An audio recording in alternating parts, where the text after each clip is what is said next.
I was a computer crimes intern that was staying late one night at the local police department. It was about 9 p.m., and I was actually getting my things together to go home. Well, two deputies came in and asked me if I could come with them on a routine house call because it involved computers, and I was the only one at the station at the time that specialized in that. I jumped at the opportunity because this would be the first time I actually assisted in this way. So we get in the car and I finally ask the details. One of the deputies tells me that a man frantically called saying that he thinks his laptop was possessed by an evil spirit. He wanted us to come out and cleanse it before it was too late. The deputies were laughing about it, saying that they'll buy me donuts after the call since I had to stay out later than normal because of a whack job. We finally pull up to the house. I expected it to be a rundown house, maybe with an older, mentally challenged gentleman. However, we pull up to this really nice house with a nice car in a fairly wealthy neighborhood. As we are walking up to the door, a normally dressed, clean-shaven man about mid-30s greets us at the door and ushers us inside. The house was really nice on the inside, but when I finally got a better look at him, the fear in his eyes was actually quite shocking.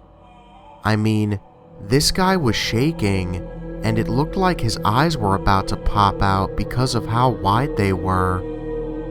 I immediately tried to comfort him and tell him that it was most likely a virus, and that I would make sure that whatever it was would be gone by the end of the night. I told him there would be nothing to worry about at all. He didn't look convinced though, so I asked him to show me the computer. He led us to this dark study with no light except for his computer. It was definitely an eerie setting, but I was just thinking that maybe this guy was on drugs and was tripping, even though he denied it. I overheard him tell the deputies that he worked as a part-time engineer and a part-time youth pastor. I noticed several crosses and religious artwork around his house. He told us he had come home from work and opened the laptop, but before he pressed the on button, he looked at the black screen and there was a demon standing behind him in his reflection.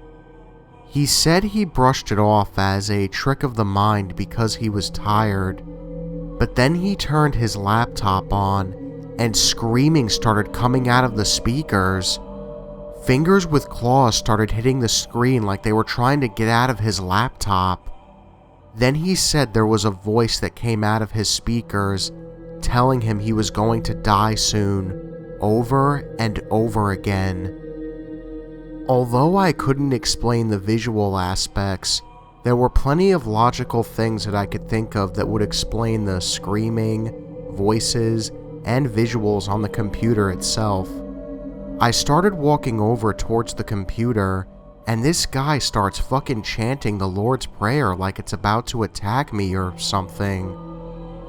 Well, I turn the computer on and it loads up properly like normal, and to be honest, I expected to find viruses galore and toolbars that took up a fourth of the screen or something, but to my surprise, it was very well taken care of.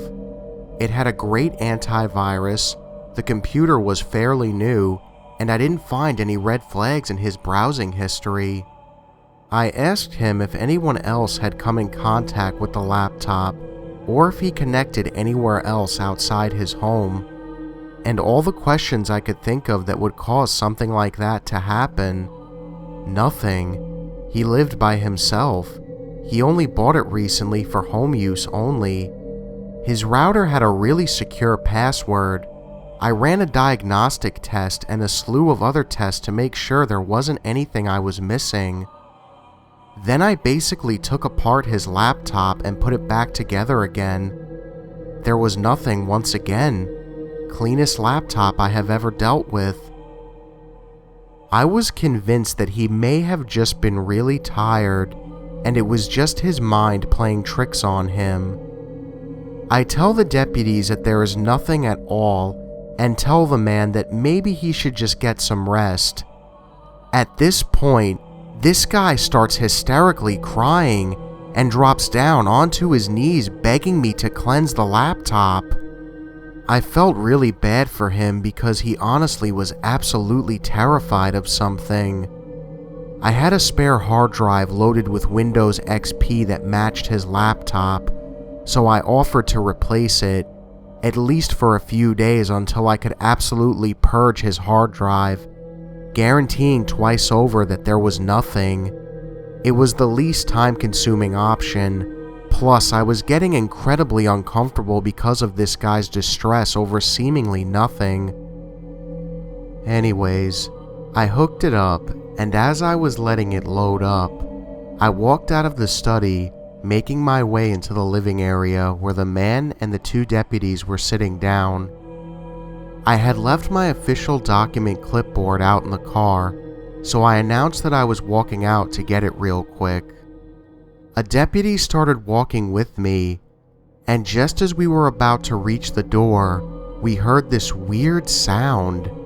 It was really hard to explain, but it was like a cat meowing, but it was trying to form actual words, but muffled. Sort of like a weird buzzing hum that pulsed with another sound. We immediately stopped and turned around to see if the others were hearing it.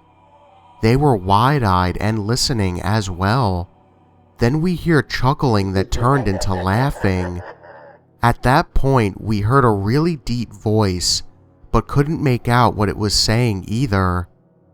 Then they both turned their heads at the same time to, I guess, react to the sound they heard in the study. And the guy lets out the most blood-curdling fucking scream and jumps out and sprints out of his back patio door while screaming, "God help me, I don't want to die, help me," over and over. The deputy that was with him, while still looking in the office, just says, "What the holy fuck?" before getting up himself and running after the guy, trying to get him to come back and calm down. We run to the office as fast as we can, and the deputy even drew his gun. We carefully looked inside. The scene inside the office was something I don't think I'll ever have an explanation to. The laptop that was originally facing away from the entrance of the office was now facing towards it so that anyone from the living area could see the screen.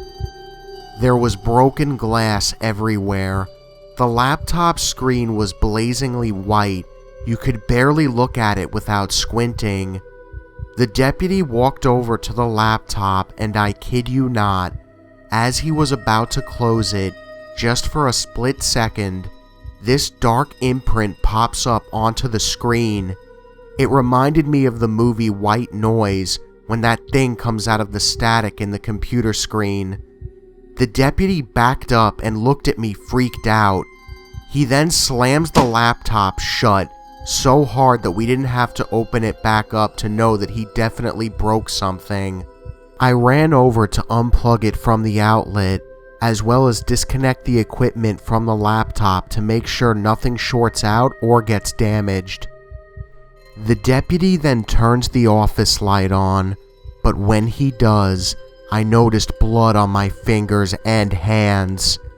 I immediately think that I cut myself and just didn't realize it because of my adrenaline. I look over my hands, but I don't see a single cut. Then I look at the deputy, and he has fucking blood on his fingers too.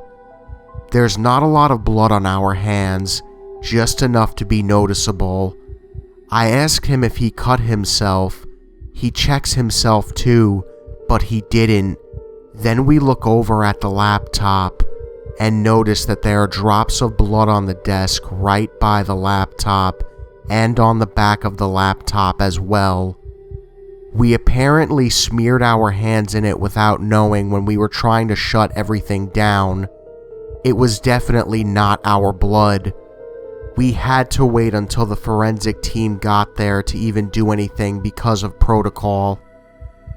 When the forensic team finally got there, The other deputy walked through the front door, looked at both of us and said, "What the actual fuck just happened?"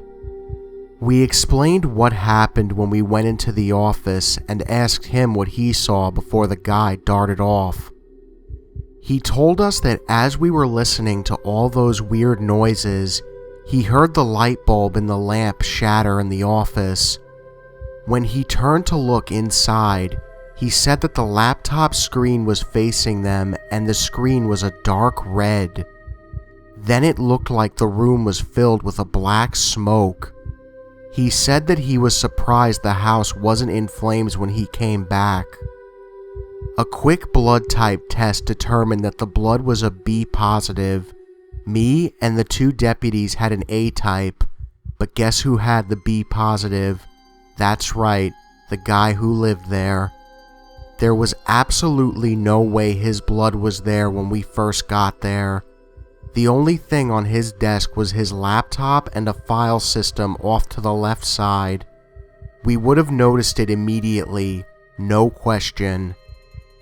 Plus, the guy refused to go in the room the whole time we were there, so there's literally no explanation for how his blood got in that room. The laptop ended up being sent to the actual state computer crimes lab. Of course, they found nothing wrong with it as well. No errors, nothing to explain what we saw. As for the weird noises, I will never forget them.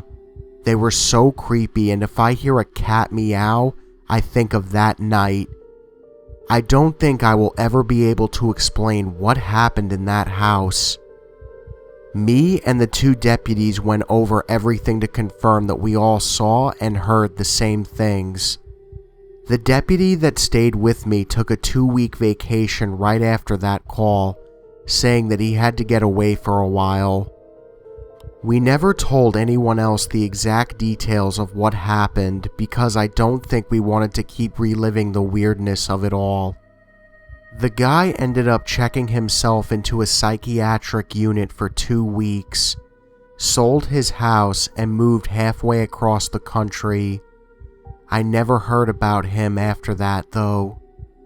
I completed my internship about a month after this incident, and I believe one of the deputies transferred to another station a month after that.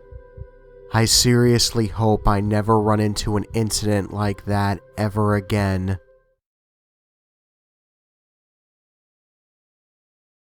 Hey my Nightmare Army, thank you all for watching, and if you enjoyed this video, make sure to hit that subscribe button and join the Nightmare Army.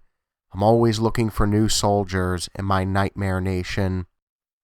Well guys, I hope you really enjoy the NoSleep scary story that I narrated, and to those of you who wanted me to do a creepypasta, do not worry, I'm still going to be doing them.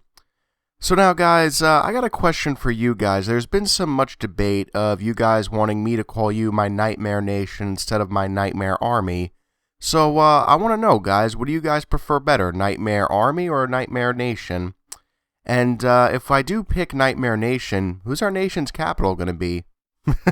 Jason Voorhees, Leatherface, Freddy Krueger, Michael Myers? Which horror icons? I want to know from you guys too also down below in the comments. But as always, guys, thank you all for watching, and just remember, the best ideas always come out of nightmares.